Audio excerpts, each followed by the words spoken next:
Nako, eto mga kabayan, sibak na.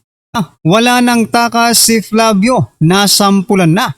Tinanggalan ng lisensya. Resback ni BP Sara Sonsa Tagumpay. Nako, yan po ang ating alamin mga kabayan sa video ito. Pero bago po natin simulan yan mga kabayan, palike naman po ng video ito. Malaking tulong po yan. Maraming salamat po. At eto nga, bago po natin i-play ang video ito mga karibin natin, eto pasadahan po muna natin itong mga nagte-trending na mga balita dito po sa social media at unahin na po natin to. Nako po, itong si Auntie Claire, ayan, Auntie Claire, nagtanga-tangahan na naman po si Auntie Claire mga kababayan. Sabi niya po kasi dito, kapag inuna ang bibig, at hindi ginamit ang mata, tenga at utak, magkakamali kayo ng sagot. Aba, Ang pinasasaringan niya po mga kababayan, ito pong si Vice President Sara Duterte. Ito po ang kabuuan ng balita mga karibin natin mula po sa Batas PH. Castro to BP Duterte. Gamitin kasi ang utak.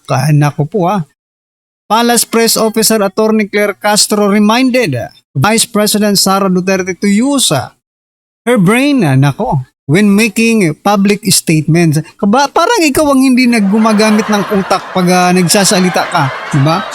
If you're having a press conference, Castro, no? Parang ikaw yan no? Yung sinasabi mo ngayon, ikaw yan, wag mo nang turo sa iba, di ba?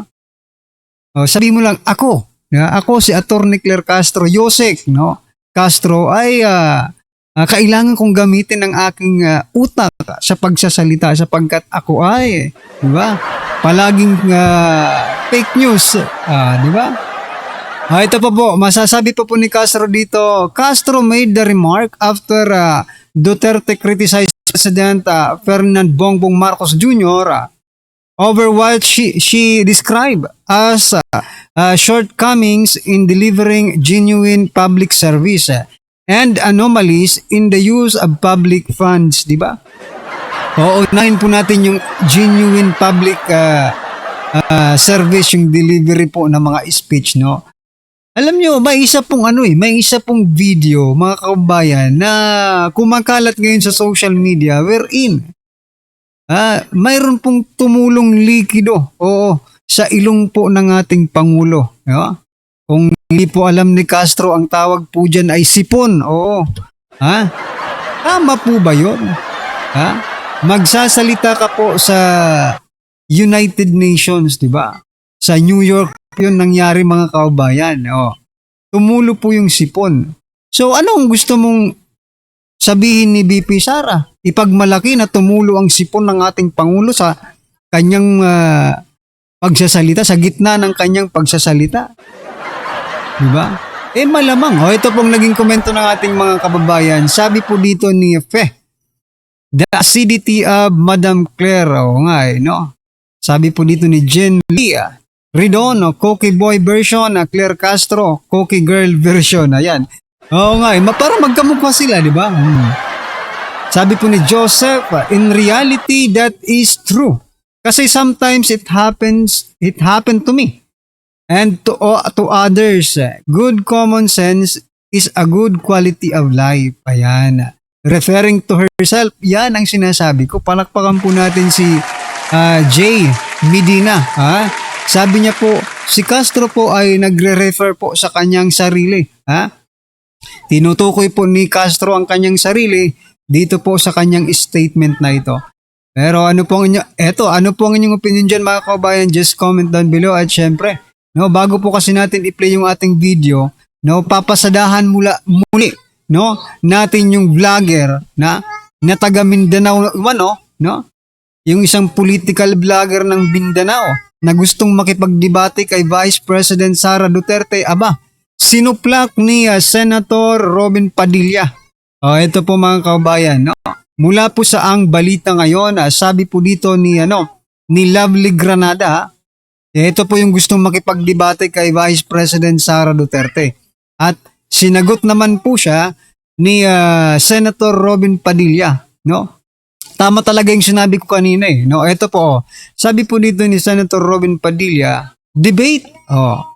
First, you must wait for the filing of candidacy, followed by the public debates. Oo nga eh. Bakit gusto mong makipagdebate? Eto, hinala ko lang ito mga kababayan ha. Baka pakawala po ito ng mga ng mga kalaban ni BP Sara. Kasi tinarget niya agad si BP Sara sa dami-dami ng tatargetin niya, BP pa talaga. Sa bagay, sabi rin ng ating mga kababayan, baka gusto lang magpasikat ng vlogger na ito. Diba? Kasi tingnan mo si Hontiveros, si Gadon, si Trillanes, si Dilima, lahat ng mga kalaban ni BP Sara, si Anticler, di ba? Gustong-gusto nilang pinag-uusapan po ang Duterte. Kahit may napakalaking issue dito, no? Yung malalaking issue ng ating bansa, ginagawa lang nila side bet, no? Kumbaga, panghimagas lang yan. Pag-usapan muna natin ang Duterte. Bakit mga kababayan? Di ba? Kasi hindi po kakaagatin ng sambayan ng Pilipino, no? Yung mga balita kung walang kaakibat na Duterte. Kaya tingnan nyo, whether unahin nilang banatan ang Duterte or sa hulihan nila banatan ng Duterte, as long as may Duterte po sa kanilang mga statement, sold na yan mga kababayan. Kaya ito po ngayon itong Davao vlogger ito, no? Ginagamit ang Duterte para sumikat po siya mga kababayan. No, buti sana kung DDS ka. Diba? Ito pong sabi ang kabuuan po ng sinabi ni Senator Robin Padilla, BP Sara is ready. Engage political parties and clans.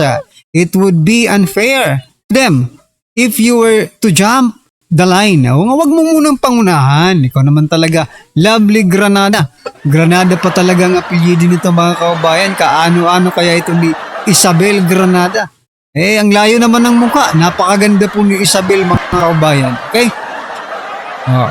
Nasupalpal po ni Senator Robin Padilla. Ito pong naging komento ng ating mga kababayan patungkol dyan. Sabi po dito ni James Jones, importante yung may foresight sa critical situation, may stable plan para sa bansa.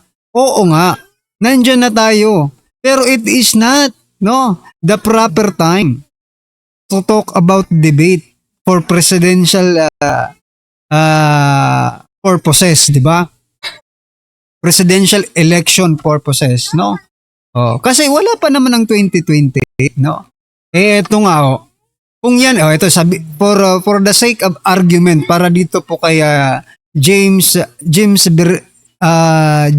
ayan. Sabi niya, importante daw yung may foresight sa critical situation, may stable plans para sa bansa. Kung yan po ang iyong gustong iparating sa ating mga kababayan, dapat po siguro na unahin po ang presidente, na kung tanungin siya, no, kung ano ang kanyang plano, no, sa mga critical na sitwasyon na ating kinaharap ngayon, di ba?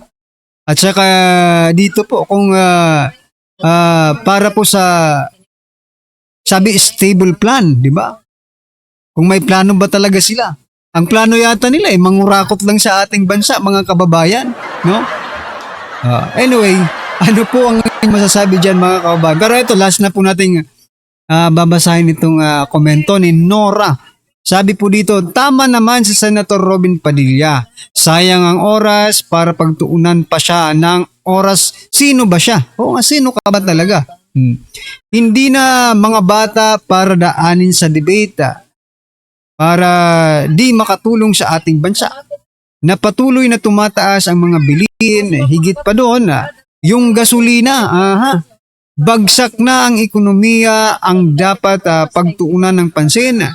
Kung anong maitutulong sa ating bansa, paano maresolba ang ganitong problema, hindi yung talakan sa SOCMED, tingnan kung sino magaling magsalita. Ayan, correct.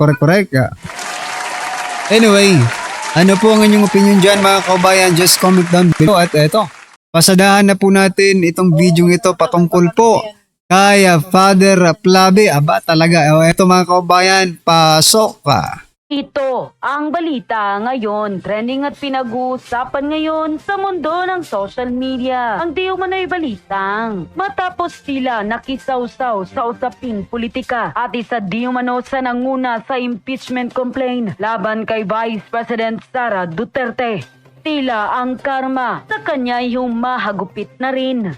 Kilalang anti-Duterte at pari na si Flaviano Flavi Villanueva, kumpirmadong nanawagan na sa publiko ang taong bayan, lalong-lalo na sa hanay ng Katoliko at gustong patanggalan di umano ng lisensya sa pagkapari. At Jason Sa, nanawagan na sa simbahang Katoliko na kailan ititiwalag ng simbahan si Father Flavi. Gaano kaya ito katotoo mga kababayan? Ating alamin. Pero bago ang lahat, kung bago ka pa lamang sa aming channel, please huwag kalimutang mag-like, subscribe at i-click ang notification bell para mas maging updated ka pa lalo sa lahat pa ng bagong video na i-upload namin. At eto na nga mga kababayan.